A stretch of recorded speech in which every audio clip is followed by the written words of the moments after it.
এই ভিডিওতে আমি আপনাদের দেখাবো সিলেটের জাফলংয়ে অবস্থিত খাসিয়াদের জীবনযাপন, তারা কিভাবে সুপারি গাছ এবং পান পাতার মাধ্যমে তাদের জীবিকা নির্বাহ করে এবং তাদের রাজবাড়ি অর্থাৎ তাদের জমিদার বাড়ি এবং তাদের জমিদারকে। একই সাথে আরও দেখতে পাবেন সিলেটের সবথেকে বড় চা বাগান এবং সরাসরি চা বাগান থেকে পাতা তুলে কিভাবে চা পাতা তৈরি করা হয় সেই প্রসেস। বাংলাদেশ ও ভারতকে আলাদা করেছে এই পিয়ান নদী। আমরা এই পিয়ান নদীর পাশ ধরে হাঁটতেছি। এক সাইডে রয়েছে এই যে ভারতের মেঘালয়ের পাহাড়গুলো দেখা যাচ্ছে, বড় বড় উঁচু উঁচু মেঘালয়ের পাহাড়। এবং আরেকটা বিষয় হচ্ছে এই যে পাহাড়ের একদম উঁচুতে তারা বিভিন্ন রকমের বাসস্থান তৈরি করেছে। পাহাড়ের একদম সর্বশেষ উঁচুতে তাদের যে মেইন রোড সেটি একদম পাহাড়ের উপর দিয়ে তারা তৈরি করেছে। আর আমাদের বাংলাদেশ সীমান্তে এখানে তেমন কোনো রোড নেই, এখানে শুধু পাথরের স্তূপ রয়েছে। পিয়ান নদীর এই স্বচ্ছ পানি আপনাকে মুগ্ধ করবেই। আপনি যতটাই পানির ভিতরে নামেন আপনি আপনার পা দেখতে পাবেন। আমরা আজকের এই পিয়ান নদী পাড়ি দিয়ে আমরা যাব খাসিয়াপুঞ্জিতে এবং দেখব তাদের জীবনযাত্রা। যতদূর শুনেছি এই ওপার দিয়ে আসতে হবে।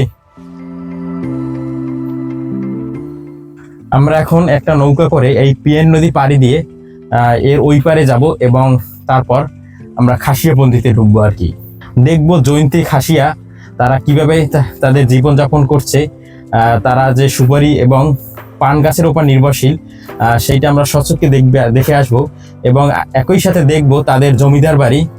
আর তারপরে যাব এখান থেকে এই যে জাফলং এর নাম করা একটি চা বাগান রয়েছে, ওখানে আমরা যাব। এটি হচ্ছে পিয়ান নদী। এই নদীর পানি অত্যন্ত স্বচ্ছ। আপনারা যারা জাফলংয়ে অলরেডি এসেছেন তারা এই নদীটি অবশ্যই দেখেছেন। শুক্রবার ও শনিবারে বন্ধের দিনে এই জায়গায় প্রচুর পরিমাণে মানুষের ভিড় দেখা যায়। তবে শুক্র ও শনিবার ছাড়া বাকি দিনগুলোতে এখানে তেমন একটা ভিড় থাকে না। আমাদের খাসিয়াপল্লীতে যেতে হলে এই নদীটি পাড়ি দিয়ে ওপার যেতে হবে এবং ওখান থেকেই আমরা অটোতে করে খাসিয়াপল্লীতে ঘুরে দেখতে পারবো। আর যারা জাফলংয়ের মায়াবী জনায় যেতে চান তাদেরকেও এই নদীটি পার হয়ে তারপরে মায়াবী জনায় যেতে হয়।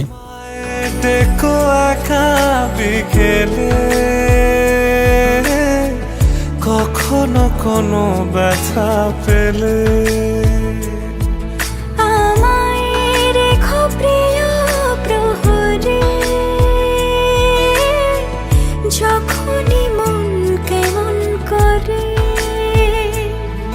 কোনো এক রূপ কথার জগতে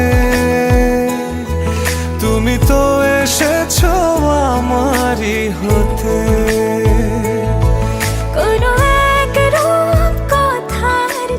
প্রতিজন মাত্র 20 টাকার বিনিময়ে আমরা পিয়ান নদী পাড়ি দিলাম এবং পিয়ান নদীর পাশ ধরে আমরা হাঁটতেছি। হাঁটতে হাঁটতে যাব খাসিয়াপুঞ্জিতে। এখন আপনারা যে ঘরবাড়িগুলো দেখতে পাচ্ছেন এগুলো হচ্ছে জাফলংয়ের খাসিয়াপল্লীদের ঘরবাড়ি। খাসিয়াপল্লীরা সাধারণত পানের উপর নির্ভরশীল। পান ও সুপারি গাছ হলো তাদের জীবন ধারণের একমাত্র আয়ের উৎস। আমরা জাফলং থেকে পিয়ান নদীটি পাড়ি দিয়ে তারপরে এখান থেকে একটি অটো নিয়ে খাসিয়াপল্লীদের জীবনযাপন দেখার জন্য তাদের গ্রামে ঢুকে পড়লাম। এখানে অটো ভাড়া বিভিন্ন সময় বিভিন্ন রকম থাকে। শুক্র ও শনিবারে অটো ভাড়া অনেকটাই বেশি থাকে যেহেতু পর্যটকদের ভিড়ও বেশি থাকে। এছাড়া বাকি দিনগুলোতে অনেক কম টাকায় অটো নিয়ে পুরো পল্লী ঘুরে দেখা যাবে। আমরা যে অটো নিয়েছি তাতে 150 টাকায় সে পুরো পল্লী ঘুরিয়ে এবং জাফলংয়ের যে চা বাগান রয়েছে সেটিও ঘুরিয়ে নিয়ে আসবে আমাদেরকে। খাসিয়াদের ব্যাপারে কিছু আশ্চর্যজনক কথা না বললেই নয়। আজ খাসিয়াদের ভিতরে এখনো জমিদার প্রথা রয়েছে। যেমন তাদের পল্লীতে যত জমি রয়েছে সকল জমির মালিক হলো খাসিয়াদের জমিদার।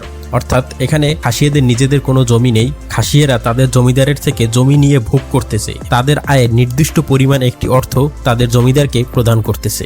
আমরা এখন সরাসরি যাচ্ছি সিলেটের জাফলংয়ের যে সবথেকে বড় চা বাগানটি রয়েছে সেই চা বাগানটির দিকে। চা বাগান দেখার পরে আমরা ফিরতি পথে খাসিয়াদের জমিদার বাড়িটি দেখব। আমরা শুনেছি জমিদার বাড়িতে এখন আর পর্যটকদের ঢুকতে দেওয়া হচ্ছে না। প্রথম দিকে যখন পর্যটকদের ঢুকতে দেওয়া হয়েছিল তারা জমিদার বাড়িতে ঢুকে বিভিন্ন রকমের ফুল ছিঁড়ত এবং তাদের সৌন্দর্য নষ্ট করত, বিদায় এখন আর পর্যটকদের তাদের জমিদার বাড়িতে প্রবেশ করার অনুমতি দেওয়া হচ্ছে না। তবু আমরা চেষ্টা করব যথাসম্ভব যাতে করে আমরা জমিদার বাড়িতে ঢুকে তারপরে বাড়িটি সুন্দর করে দেখতে পারি এবং আপনাদের দেখাতে পারি। আমাদের হাতে সময় কম থাকায় আমরা শুধু অটোতে করে পল্লীতে একটা ঢু মেরে যাচ্ছি। তবে আপনাদের হাতে যদি পর্যাপ্ত সময় থাকে তাহলে আপনারা বিভিন্ন জায়গায় অটো থামিয়ে থামিয়ে তারপরে তাদের বাড়ি ঘরগুলো সুন্দর করে দেখতে পারেন। খাসিয়াদের এই সকল লোকেরা তারা যথেষ্ট ফ্রেন্ডলি, তারা আপনার সাথে কথা বলবে এবং আপনাকে আপ্যায়নও করাবে। তবে একটা বিষয় আপনারা সতর্ক থাকবেন, কখনোই তাদের পান বরজ থেকে আপনারা কোনো পান ছিঁড়বেন না, এটা তারা একদমই পছন্দ করে না। সিলেটের জাফলংয়ের এই খাসিয়াদের জীবনযাত্রার মান অত্যন্ত স্মার্ট। তারা বাংলাদেশ অন্যান্য ক্ষুদ্র নিগোষ্ঠীর মতো আর্থিক অনাটনের জীবনযাপন করে না, যা আপনি তাদের এই বাড়িঘরগুলো দেখেই বুঝতে পেরেছেন। তারা যে পানগুলো চাষ করে তার মূল্য অনেক বেশি এবং উন্নত জাতের। তাদের চাষ করা পান প্রতিটি খুচরো মূল্য হিসাবে প্রতি পিস 5 টাকা করে বিক্রি করা হয়। আমরা খাসিয়া পল্লী পাড়ি দিয়ে চলে আসলাম জাফলংয়ের এই বিখ্যাত চা বাগানে।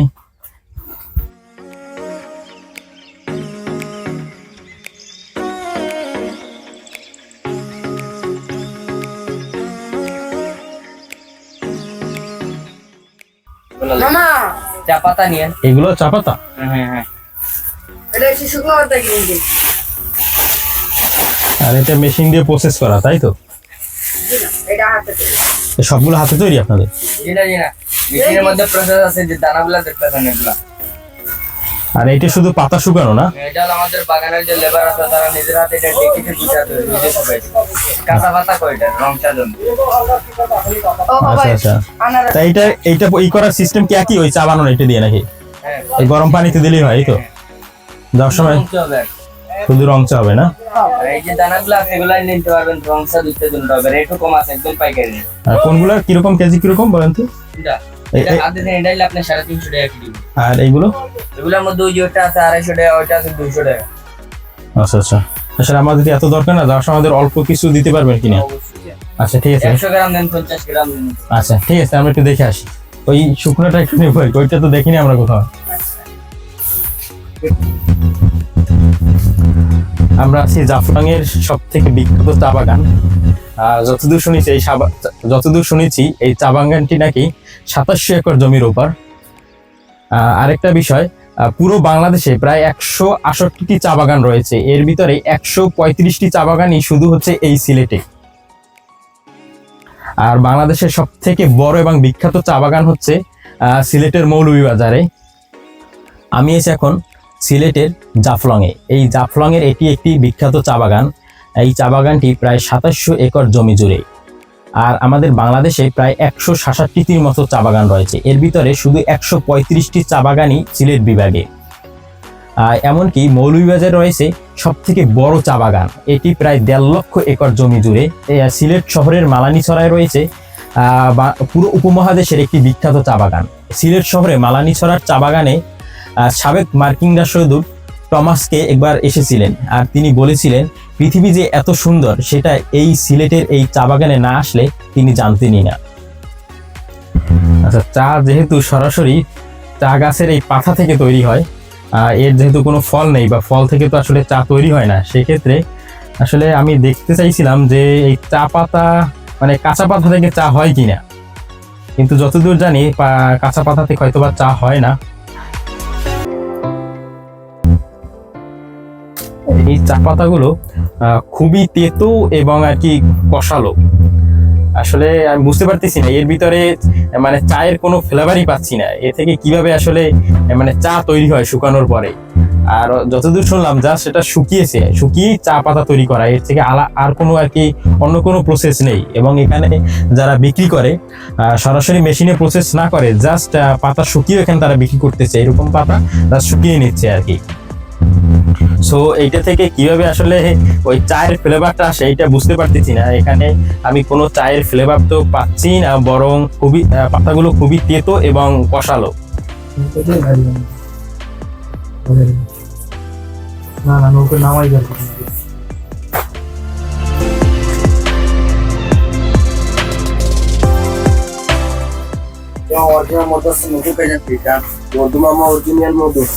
এই নৌকা কোথায় নিবেন?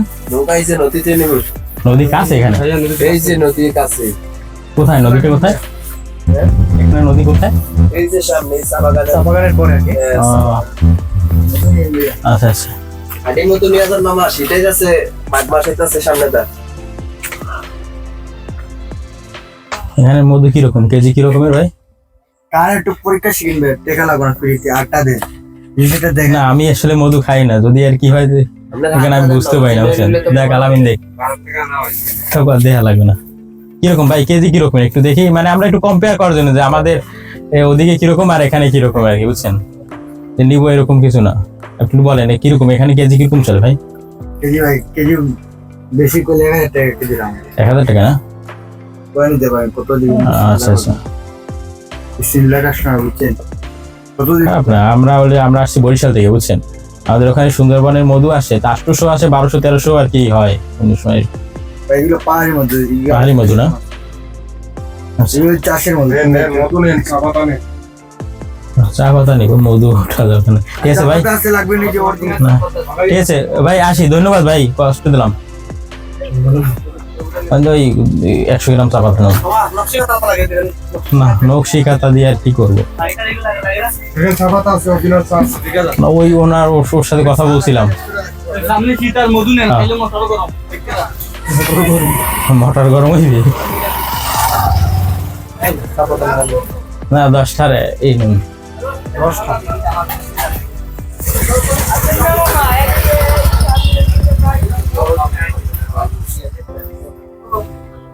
কি দিবেন 100 গ্রাম? হ্যাঁ ওইটার 100 গ্রাম দাও। 60 গরমের জন্য কই দিবেন না? 300 টাকা করে গেছে, 30 টাকা মনে হয়। হ্যাঁ ওইটা ওই সরাসরি ই করা। এটা হওয়ার জন্য ও ফাঁকি দিবে আর তুমি খাইবে। না এটা খাই কি ওইটা? এটা ওই যে আনারসের পাতা, আনারসের পাতা চা। পাখিটা তো সুন্দর। ফল বনে যে কোনো জিনিস খায়, ফল বলতে যে কোনো। বাহ চমৎকার তো। এমনি এই যে ও বাদা আছে না, ওটা মিঠা এটা বলে জানেন? মিঠা টেস্টটা দিন। 100 গ্রাম আছে। ভাই আপনার লাগবো? 100 গ্রাম করে, 100 গ্রাম না তো তুই? আপনার লাগবো? আর একটা বলিতে দিলে 100 গ্রাম দাও। বনি সময় দাও। আলিমুদ্দিনে বেশি ভাই চা বানান না এমনি কাপে? লাগছে এখনো গরম পানি হয় না। গরম পানি হয়ে গেছে নি? গরম পানি হয়ে গেছে নি? ফ্লাক্সের ডাল তো না ওইছে ভাই চা হইব। হবে? আমাদের 2 কাপ দেন। ডাল গাড়ি এলো তেদিকে আইছে আইছে হ্যাঁ কই মো গাড়ি এলো কই?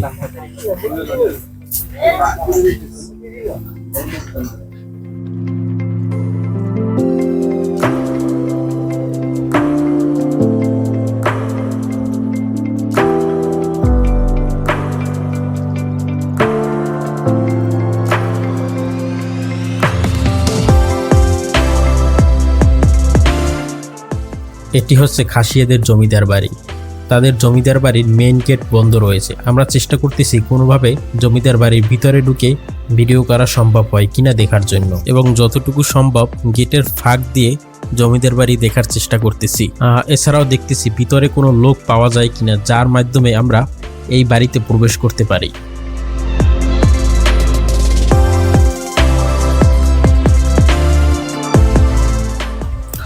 আমরা আছি এখন জাফলং এর বিখ্যাত যে খাসিয়া পুঞ্জি, সেই খাসিয়াদের জমিদারি বাড়ির সামনে।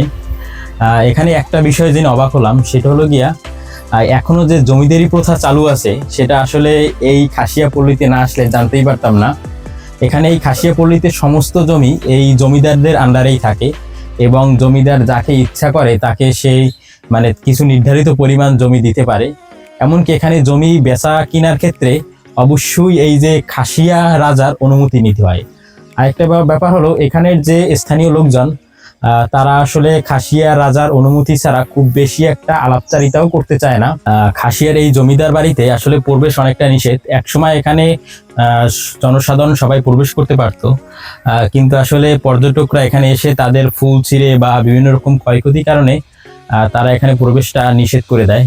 তাই যাই হোক, আমরা আসলে অনুমতি সাপেক্ষে এই জমিদার বাড়িতে প্রবেশ করার অনুমতি পেয়েছি। ঠিক আছে, চলুন ঘুরে দেখি।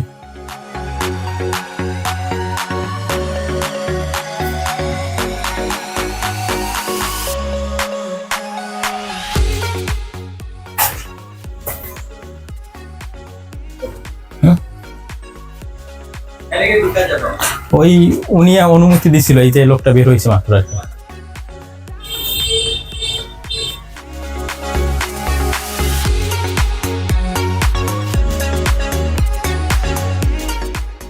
ভাই আসি, অনুমতি নিয়ে ঢুকছি।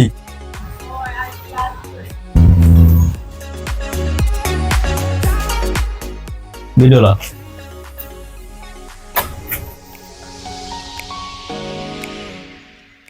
আমরা এখন আছি খাসিয়াদের জমিদার বাড়ির ভিতরে। এখানে আসলে পর্যটকদের ঢোকা যদিও নিষেধ, তবু আমরা আসলে অনুমতি সাপেক্ষে এখানে প্রবেশ করার অনুমতি পেয়েছি। একটা জিনিস এখন দেখা যায় যে যতগুলো জমিদার বাড়ি বাংলাদেশে রয়েছে সেখানে অধিকাংশ জমিদার বাড়ি পরিত্যক্ত অবস্থায় আছে, সেখানে আর কি জমিদাররা থাকে না। কিন্তু সিলেটের এই জাফলংয়ের এই খাসিয়া জমিদার বাড়িতে এসে জানতে পারলাম যে এখানে এখনো জমিদার বাড়ির যে মানে জমিদারদের যে বংশধররা তারা এখনো বাস করতেছে এবং পুরো জায়গাটি তারা এখনো নিয়ন্ত্রণ করতেছে আর কি। বকশিস দোকান লোকটা আপনি ভালো বুঝছো।